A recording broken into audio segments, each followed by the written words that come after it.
Hello princesses, today I'm going to be talking about 5 different sunscreens. I've been collecting sunscreens throughout this year, testing them out and then doing little mini reviews so that I could do like an end of year sunscreen recap. I have been wearing sunscreen every day, I would say from like my very early 20s when I was put on Accutane. I did have some skin problems when I was in my early 20s. I never really had skin problems in my teen years, which is like mildly irritating. Like I could have gotten over that awkward skin phase with everybody else, but no. And eventually Accutane for 2 years. So I got very used to wearing sunscreen every single day, and now it's just a habit, like brushing your teeth.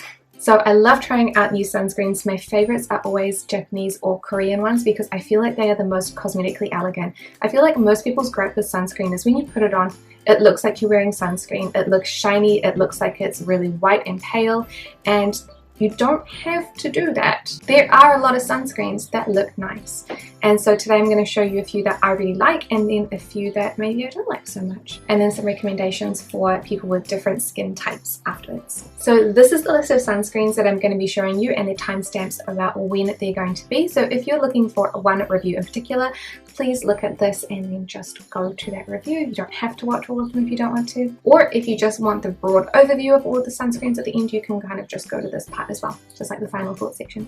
So here we go. So I'm going to be talking about the Skin Aqua UV Super Moisture Gel Gold. This one I picked up in 2021, I believe at the very beginning of the year, and I've been using it for quite a long time. I'm almost out of this one at the moment, and this one has been really great during winter. So I've primarily been using this during the colder months and I've really been loving it. First thing that I really like about this one is that it's in a really big tub. This one is 110 grams and it's a really easy sort of packaging. This one doesn't leak, it has come traveling with me a lot. So for this one, the product comes out as this kind of like very thin watery sort of texture, and when you blend it out it becomes even more thin and watery, which is really great. It definitely does feel like a gel when you spread it on the skin, which makes it very easy to apply. It does have a bit of an alcoholic scent to start with. I kind of just hold my breath through most of that, and it does dry down to a really nice soft sort of like semi dewy finish. I wouldn't say that this one has like the most dewy finish of all the sunscreens I've been trying recently, but it does definitely feel moisturizing for the skin, and when I'm using it I don't feel like my skin feels dry.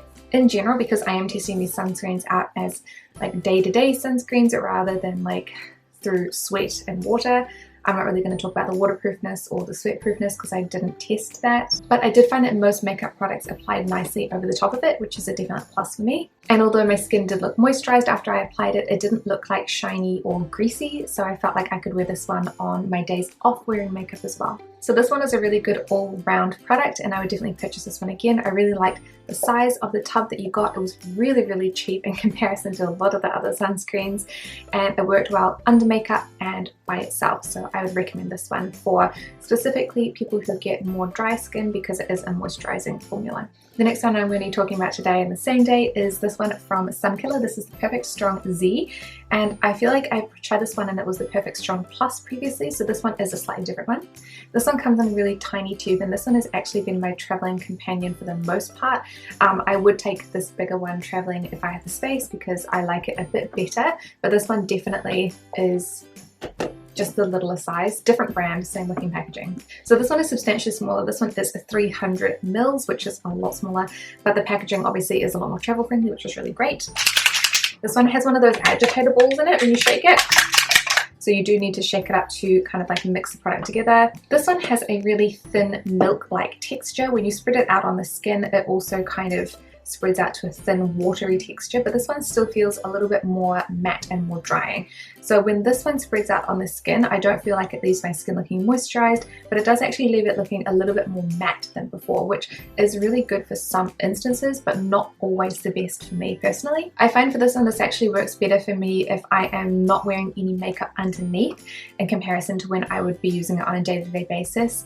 I feel like personally for me, it does accentuate the dry areas on my skin during winter. It is winter at the moment here in New Zealand that I'm filming this.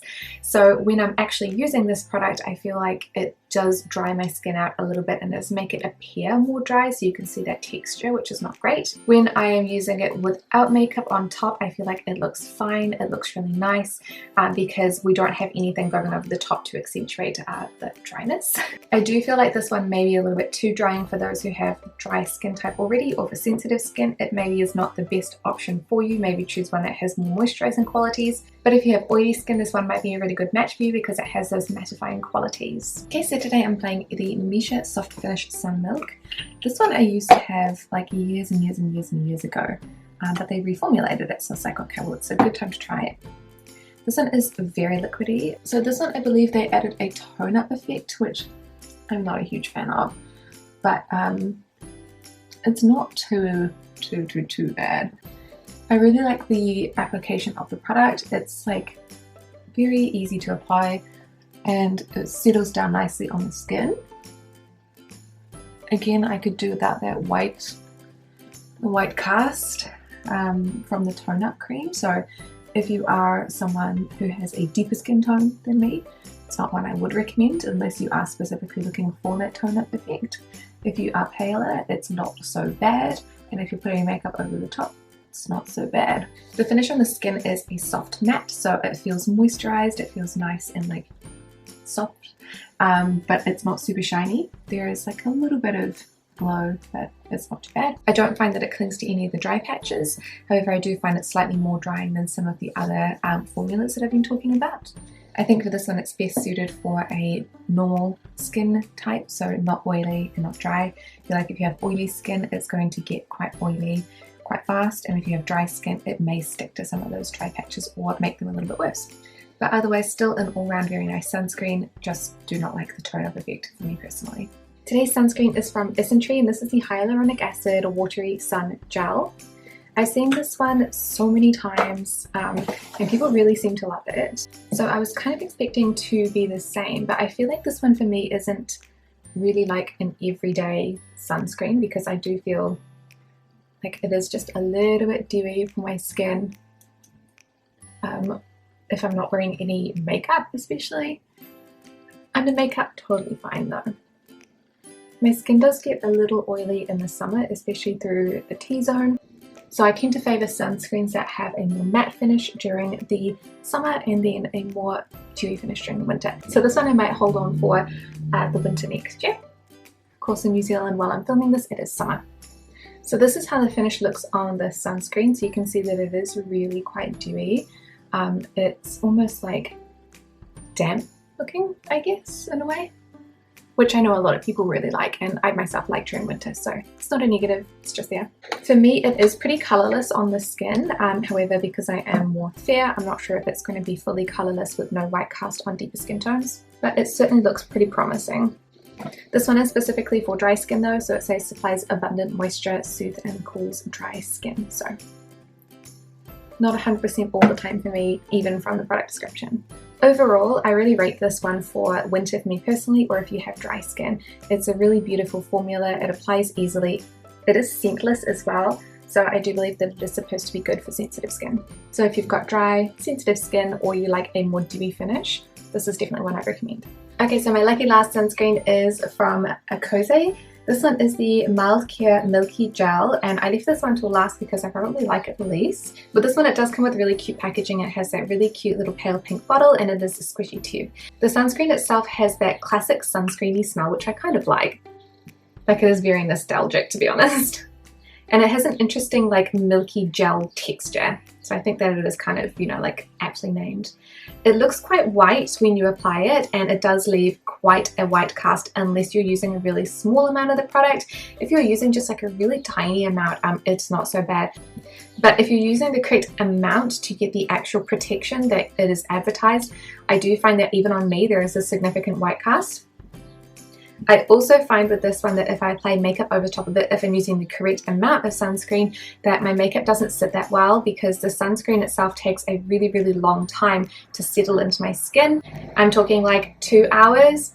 So even if I let it sit for an hour, it's still not great to apply the makeup over top of it. which is unfortunate. I don't really have enough time in my day to put the sunscreen on in the morning and wait that long to apply the makeup over top.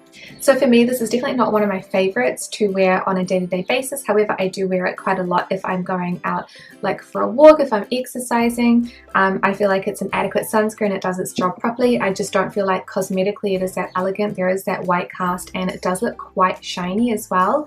So I find that I usually apply this on my arms and my other limbs. So the sunscreen itself is fine. It's just not my favorite one for day-to-day wear and underneath makeup, and it is also not one that I'd recommend for anyone who has a deeper skin tone, as I feel like that white cast would be really apparent. Okay, so now for the final thoughts. My favorite sunscreen that I've tried at the moment is probably the Skin Aqua UV Super Moisture Gel Gold. I found that this one was the best value, I think, for money. I might have to do like a price breakdown comparison, but it had the biggest tube that I could get at 110 grams, and I feel like it wasn't very expensive. This one was my favorite because I felt like it worked really, really well under makeup, and it also worked well if I wasn't wearing makeup. It wasn't too shiny for my skin. I think it looked really nice, but it still looked nicely moisturizing. So I felt like I could wear this one throughout all of the seasons. My least favorite out of the collection this time was this one from Kose. This is the UV Mild Care Milky Gel, which is the last one that I reviewed. This one I feel like was the least cosmetically elegant. It had the brightest white cast and it was really, really thick. It was hard to wear makeup over the top of it, and for those reasons, personally, it was not my favorite. If you have oily skin, my two favorites are going to be these ones. So this is the Sunkiller Perfect Strong Z. This one does come in a really small bottle and it is fairly expensive. However, it has a really nice like soft matte finish and it doesn't feel oily on the skin. Same with the one from Misha. I do feel like the reformulation of this one is definitely drier than the original, which I personally really liked the original. So this is another one that I would recommend for people who have more oily skin type or are looking for a sunscreen that is not shiny or dewy.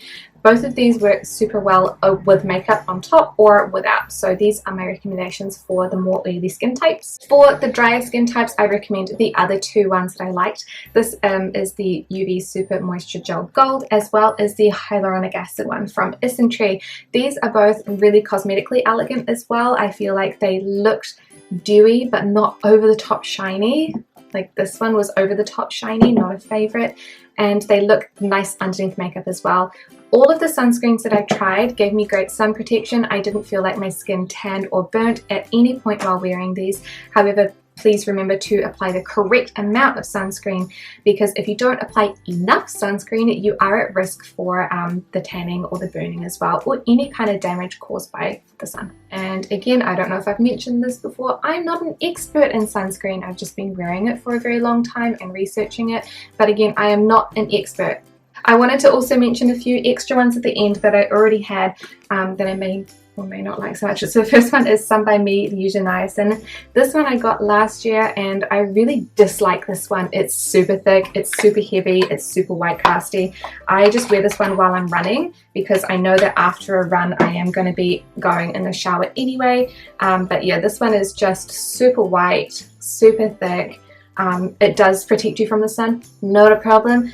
It's just not cosmetically elegant and I find it really unpleasant to wear if I'm not going to be taking this straight away. So that's how I get my usage out of this one. I know that if I'm going to be going for a run, I'm going to need to cover any exposed areas in sunscreen within reason, and then I'm going to get in the shower and wash it straight off afterwards, so I don't really care if it's not the most, most beautiful. So this is how I'm finishing this one up. It's almost done actually.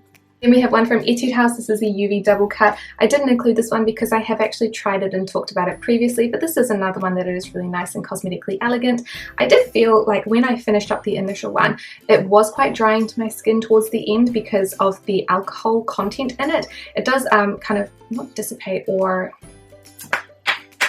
So it doesn't like evaporate off the skin, but the alcohol in it does make it so that it dries down, so it doesn't feel sticky or anything like that. But yeah, I did feel like towards the end of the wear of these ones, they do make my skin feel a little bit dry. And then the lucky last is a tester, which I didn't think that I could test out thoroughly enough to actually put it in a series of reviews. But this one is from Isntree. This is the Water Splash Sun Cream SPF 50 plus PA+++, and this one is okay, but it is pink. It's pink toned, and I feel like when I put it on my skin I have this like pinkish whitish cast, so it's not one I'd recommend if you have deeper skin and you don't want that pinkish whitish glow.